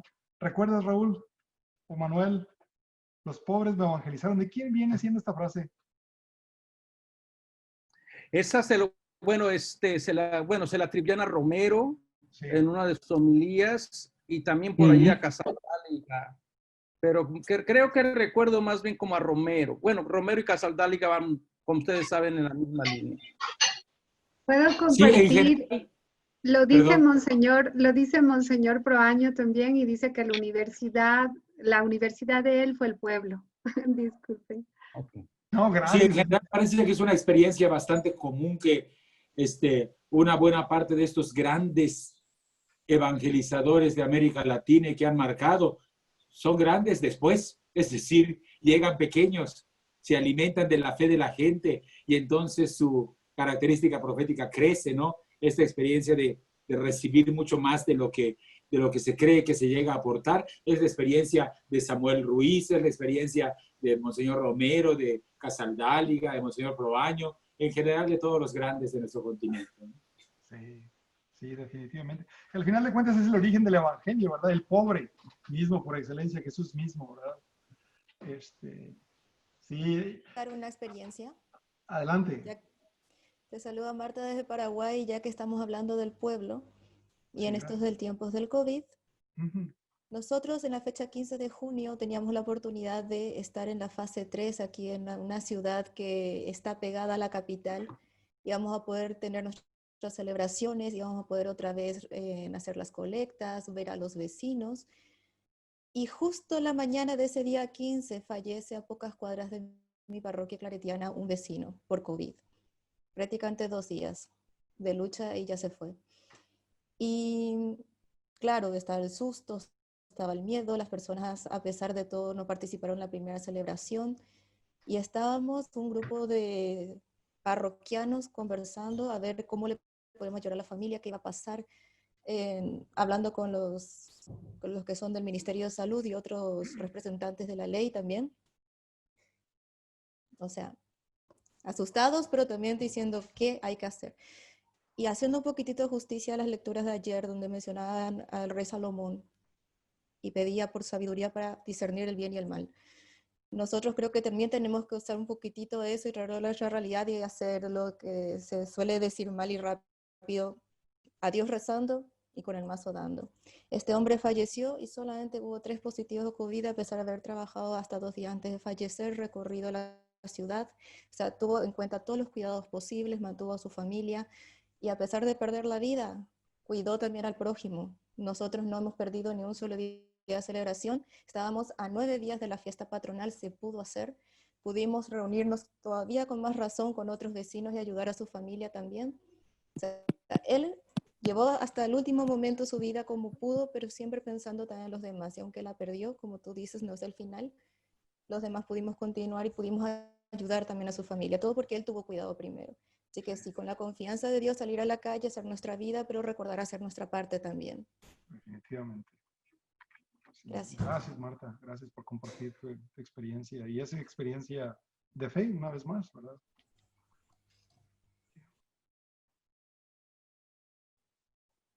Enrique. Yo quería hacer una pregunta desde la ignorancia. ¿Cómo fue que llegó Pedro a Roma? Pablo lo tenemos claro, pero ¿cómo llegó Pedro a Roma para fallecer allá? No sé si estará en lo histórico, lo planteo. Sí, bueno, desde el punto de vista del Nuevo Testamento no nos ofrece ninguna información al respecto, es más bien los padres de la iglesia, los que hacen referencia, no sé si, no recuerdo si Clemente Romano ya lo menciona, la presencia de Pedro allá, pero nos habla de que ya llegó allá. ¿Cómo llegó allá? Al menos yo en lo personal no lo sé, pero es probable, y una vez más como lo hacía en la presentación, que después de la persecución y la muerte de Esteban en Jerusalén, una diáspora de judíos y de cristianos, sobre todo de cristianos aquí en este caso, y entre ellos probablemente, es mi pensar, estaría eventualmente Pedro después de algunos años que estuvo todavía en la iglesia de Jerusalén, pero la misma persecución los llevó a parar a la capital del imperio. Pero no sé si Manuel, Raúl tengan otra información por ahí. Yo dejo a Raúl que hable, ya que hable el maestro. Bueno, sí, en realidad hay esta pregunta es de una legítima ignorancia en la que participamos todos, incluyendo los que llevamos algún tiempo leyendo la Biblia más cercanamente y un montón de especialistas. Efectivamente, no parece haber datos seguros en el Nuevo Testamento que nos expliquen las correrías, no solamente de Pedro, en general, de los apóstoles. Ya ven ustedes que toda esta situación en torno a la simbología de los 12 tuvo mucha importancia durante el tiempo de la predicación de Jesús, tuvo mucha importancia en los primeros años de la iglesia, cuando las comunidades eran fundamentalmente compuestas por judíos que se hacían cristianos, pero fue paulatinamente, digamos, decayendo en su importancia como número simbólico, porque las comunidades se fueron conformando más bien cada vez más de gente proveniente de otro tipo de cultura y de religión que no era propiamente la judía. Entonces, dentro de muy poco ya ven ustedes que en el capítulo 1 del libro de los Hechos de los Apóstoles se narra la sustitución de Judas. Es la única sustitución con la que contamos. Después de eso parece que ya no interesó volver a completar el número de 12 como número simbólico, porque los símbolos son eso, funcionan de acuerdo a la recepción de la gente y dejan de funcionar. El problema es cuando pensamos que los símbolos tienen que ser necesariamente eternos, no, son reinterpretados y van pasando. Entonces, después de eso, es más bien el ministerio apostólico el que ocupó el lugar del número 12. Y el ministerio apostólico se multiplicó, como sabemos, por las andanzas de Pablo y después por las comunidades primitivas que se fundaron. Entonces, no tenemos un registro ni de los itinerarios de viaje completos de los apóstoles, ni de Pedro, de Pablo mucho más, porque su característica fue justamente ser viajero. Algunos datos tradicionales extrabíblicos nos cuentan del martirio de Pablo, del martirio de Pedro, pero no son, digamos así, parte del canon de los libros de la Biblia. Ahora, En realidad, una buena parte de la discusión, me parece a mí, sobre la estancia, si estuvo o no Pedro en Roma, tiene que ver más, lo tengo que decir, tiene que ver más con el poder que ejercita el papado que con un asunto verdaderamente histórico, en el sentido de que hay, digamos, estas grandes discusiones sobre la arqueología que subyace al Vaticano, si se encontraron o no se encontraron testimonios de la sepultura de Pedro allá. Es una discusión bastante larga y compleja. En el caso de quienes quieren a rajatabla demostrar que Pedro estuvo allá y murió, como entre aquellos que lo combaten, en realidad tengo la impresión, es solo mi impresión, me van a disculpar que yo se las comparta, tengo la impresión de que el interés no es en realidad Pedro, sino si uno está a favor o en contra de la romanización de la iglesia y del papado, que también es muy legítimo de cuestionar. Pero digo, allá sí, yo creo que no tenemos datos ciertos sobre la estancia de Pedro. Ahora, lo que sí tenemos es una, digamos, constancia tradicional de la conservación de la memoria de, digamos, hasta incluso viéndolo de manera negativa, la memoria de, digamos, esta especie de cómo se empalmó la conducción de la comunidad cristiana primitiva cuando se reacomodó en el imperio después de que fue quitada de religión ilícita por Constantino y después con Teodosio fue proclamada religión de Estado. Entonces ya, digamos, el matrimonio entre Roma como sede del imperio y Roma como cabeza de la iglesia se terminó de hacer finalmente. Entonces es probable que haya una relación entre la colocación de Pedro al final de su vida en Roma, con testimonios, digamos, que son muy valiosos y que creo que hay suficientes datos arqueológicos que permiten suponer con cierto grado de certeza que probablemente Pedro falleció allá en Roma. Pero la peripecia de cómo llegó, de si fue, entre comillas, pastor en Roma o solamente un preso como Pablo que llegó a ser ejecutado, eso todavía no lo sabemos. Yo, un viejo profesor mío me enseñó a andar siempre con una libretita a mano para que yo apunte ahí las cosas que a pesar de mi investigación no logro alcanzar, y tengo ya una libretita bastante llena que pienso que van a meter en mi caja de muerto para que yo lleve allá y cara a cara con Dios. Cuando ya no vamos a tener necesidad de hacer preguntas, yo se las planteé. Gracias, Raúl. Muchísimas gracias. Lo que a lo mejor se puede también rastrear siguiendo con los argumentos tanto de Felipe como de Raúl, es cómo se fue jerarquizando la comunidad de una manera y se fueron silenciando las otras voces más alternativas. Y bueno, esto lo podemos ver, por ejemplo, en la carta de las pastorales, a 1 Timoteo, donde ya hay una clara referencia a querer reorganizar. Ni a Pablo ni a Pedro les correspondió vivir esos momentos porque la muerte les llegó. Entonces yo creo que ya se puede ir viendo una manera de ir jerarquizando la comunidad en torno a un obispo. Después da otro brinco con Ignacio de Antioquía en el siglo II, donde va a decir esta célebre frase que donde está el obispo está la iglesia, en su recorrido para el martirio a Roma. Y después, casi también al final del siglo II, después va a venir esta iglesia que donde está Pedro está la iglesia, refiriéndose a la idea de que la iglesia de Roma tiene injerencias en otras comunidades. Entonces tenemos una tradición bastante antigua, según una antiquísima tradición, como dice el libro de la liturgia de las Pascuas, ¿no? Según una antiquísima tradición, podemos trazar entonces esta jerarquización que se va a ir dando, y yo creo que también las luchas de poder por legitimar a Roma y al obispo de Roma, teniendo injerencias en otras comunidades, como eran las comunidades de Jerusalén, las de Antioquía, y también un claro ejemplo en las comunidades de Corinto, donde la comunidad de Corinto, pues ni Pablo las cayó. La gente siguió hablando, la gente siguió diciendo sus cosas y también una tradición de Roma mandó sus cartitas para poder educar a los jóvenes que habían destituido a los obispos, a los presbíteros. Así que yo creo que todo más bien es una como lucha de poder, y esto también iría también, para ser honestos, en la tradición que según que la sucesión apostólica realmente no tiene un fundamento bíblico. Es muy difícil demostrarlo desde el punto de vista bíblico.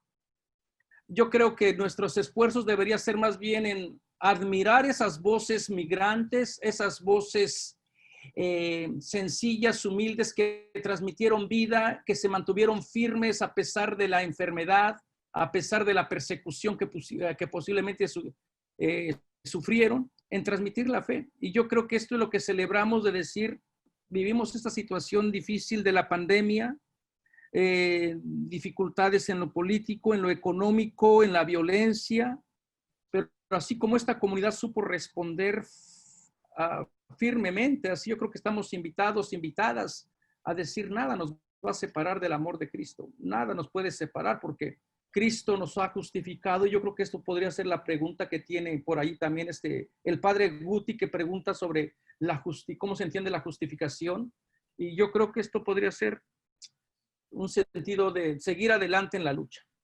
Sí. Gracias, Manuel. Gracias, Raúl. Nos quedan por ahí aproximadamente 10 minutos. No sé si quieran hacer algunas observaciones conclusivas antes de retirarnos. Lo que viene, Manuel, no sé, anticipar cuál es nuestra próxima reunión, quién presenta, cuál es el tema. Sí, la próxima semana, bueno, primeramente un poquito de historia de cómo nació estas conferencias, porque parece ser que la gente sí sigue viviendo, nuestra gente común, nuestra gente sigue teniendo miedo. Y yo creo que por eso me vino la idea de juntar a varias personas que trataran de diferentes puntos de vista, tratar de dar esperanza, decir, ánimo, esta enfermedad va a pasar, Dios no nos abandona. Así que invité a varias personas y bueno, con diferentes temas. Para el día 10 de agosto va a venir la doctora Aida Pilarsky, y ella va a invitarnos a leer Lamentaciones, el libro de Lamentaciones desde el COVID-19. Así que ya lo saben, me imagino que todo el mundo tiene su flyer. Entonces van a ver, estas conferencias van a terminar hasta el día 16 de noviembre. Así que cualquier duda, cualquier pregunta, aquí estamos para, en relación a los temas, ¿verdad? Para ayudarles. Entonces, la próxima va a ser cómo leer el libro de Lamentaciones desde el punto de vista del COVID, o desde la experiencia del COVID. Gracias, Manuel. Algo que no compartí con ustedes el día de hoy son recursos, y Manuel, y tal vez eso nos puede ayudar a los presentadores y también a los que nos están acompañando, ir incluyendo algunos recursos que nos puedan ayudar para desarrollar. Por ejemplo, si me permiten, voy a compartir la última. No pensaba hacerlo, ¿verdad? Por cuestiones prácticas.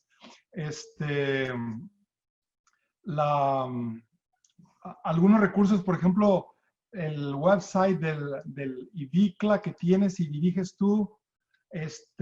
Aquí es donde yo les comparto. No sé si ven mi pantalla. Sí. Ok, ya al final presento algunos links. Es, gracias a Dios, un montón de oportunidades que podemos tener y podemos ir ampliando los recursos. Por ejemplo, ya en cuestión de libros, algo muy sencillo que ustedes ya conocen, la Biblioteca Bíblica Básica. Ahí está el link para algunos libros de comentarios bíblicos del Antiguo y Nuevo Testamento. Tenemos el Instituto Bíblico Claretiano también, que todos ustedes conocen. Una revista bíblica en español también muy sencilla, asequible. Otras oportunidades, por ejemplo, en las cuales yo comparto a algunos que estén interesados en otros estudios, no solo bíblicos, sino también teológicos. Por ejemplo, hay un recurso de estudios bíblicos en Loyola. Aquí está el link. Y para el próximo verano estaremos desarrollando una maestría de teología en estudios de pastoral en español a través de Loyola. Los links, aquí les pongo mi correo electrónico también. Y ojalá que los demás presentadores en las siguientes ocasiones vayamos compartiendo algunos recursos que nos ayuden a todos a seguir creciendo, sobre todo en cuestiones bíblicas, sobre todo lo que presenta el Padre Manuel con IBICLA y otros recursos. Aparte del IBICLA, también, bueno, tenemos también el canal de la escuela en YouTube que se llama Escuela Bíblica Claretiana. A ver si Arturo está por ahí para que lo puedan mandar.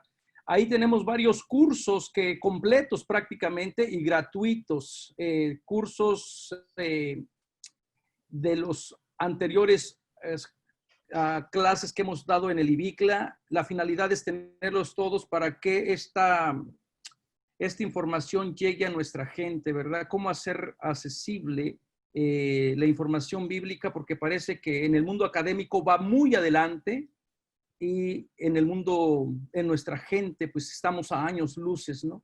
Y eso también sucede cuando a uno lo forman para la iglesia del siglo XXI y termina con una iglesia de la Edad Media. Entonces, yo creo que no se vale. Yo creo que necesitamos hacer todos los esfuerzos para que también nuestra gente se le dé formación bíblica y se le presente esta palabra liberadora a sus experiencias, que les conforte en sus momentos difíciles. Así que por allí, Arturo, le puedes mandar por favor el link de la Escuela Bíblica Claretiana. Y también para la gente que quiera, yo tengo bastantes libros en PDF, voy a tratar de hacer una biblioteca y después este es otro proyectito, a lo mejor de invitar a hermanos y hermanas biblistas que a lo mejor tienen libros en PDF y para que la gente también se vaya formando. Lamentablemente, el aspecto económico también es otra realidad, ¿no? Y mientras no se tenga acceso a un buen libro que los ayude a pensar, pues la gente no va a poder cambiar a veces su manera de entender a Dios o la Biblia. Entonces voy a estar poniendo una biblioteca digital en la página del Instituto Bíblico Claretiano de las Américas y ahí la gente puede ir viendo, descargando estos libros que a veces solamente estoy colectando porque ya están por allí, ya están allí en el mundo virtual. Sí. Pues bien, pues muchísimas gracias a todos por asistir a compartir de la palabra. Gracias a Manuel por coordinar esta iniciativa, ¿verdad? Y por unirnos desde el cono norte hasta el cono sur de las Américas. Muchísimas gracias a todos, a todas. Nos vemos con el favor de Dios con las lamentaciones de Jeremías. A la próxima. Gracias Felipe y gracias a todos ustedes, hermanos y hermanas, y pasen la información. Saben que entre más personas se beneficien de estas lecturas, pues a lo mejor nos pueden ayudar a ver y a entender a un Dios involucrado también dentro del sufrimiento humano. Muchas gracias, que Dios les bendiga y gracias a Jera, al padre Jera que estuvo en la cuestión de logística, Arturo,